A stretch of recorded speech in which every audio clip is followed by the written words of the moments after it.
കൂടുതൽ പുതിയ വിവരങ്ങൾ നമ്മുടെ മുന്നിലേക്ക് വരികയാണ്. അതുകൂടി പ്രേക്ഷകരിലേക്ക് അറിയിക്കേണ്ടതുണ്ട്.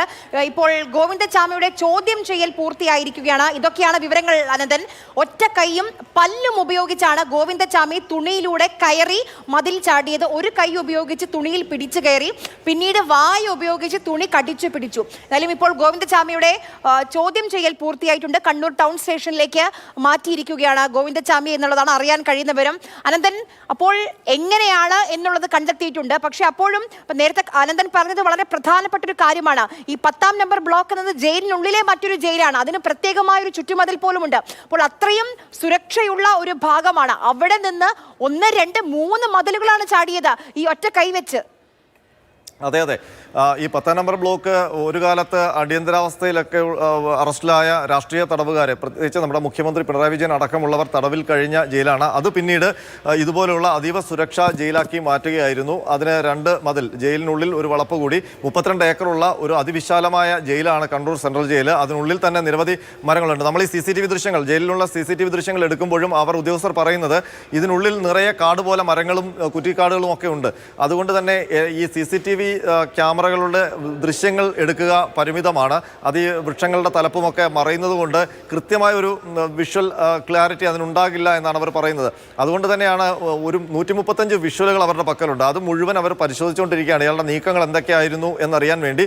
പക്ഷേ അതിലൊക്കെ ഗുരുതരമായി സംഭവിച്ചിരിക്കുന്നത് ഇന്നലെ രാത്രിയിൽ ഡ്യൂട്ടിയിലുണ്ടായിരുന്ന ഉദ്യോഗസ്ഥർ ഇയാൾ ഈ ജയിലിൽ ബ്രേക്ക് ചെയ്തത്, അതായത് സെല്ലിന്റെ അഴികൾ ബ്രേക്ക് ചെയ്തത്. ഞാൻ മനസ്സിലാക്കുന്നത് ഈ പറഞ്ഞ പോലെ ഈ 10-ാം നമ്പർ ബ്ലോക്കിന്റെ അതീവ സുരക്ഷ കണക്കിലെടുത്തുകൊണ്ട് ആ ഭാഗത്ത് മാത്രം എറ്റ് എ ടൈം 3 ഉദ്യോഗസ്ഥർ ഉണ്ടാകണം എന്നുള്ളതാണ്. അപ്പൊ ഈ 3 ഉദ്യോഗസ്ഥരും അവിടെ ഉണ്ടായിരുന്നില്ല എന്ന് വേണം. അപ്പൊ അല്ലെങ്കിൽ അവരുടെ കണ്ണ് വെട്ടിക്കാൻ കഴിയണം. ഇതിലേതോ ഒന്ന് സംഭവിച്ചിട്ടുണ്ട് അനന്തൻ.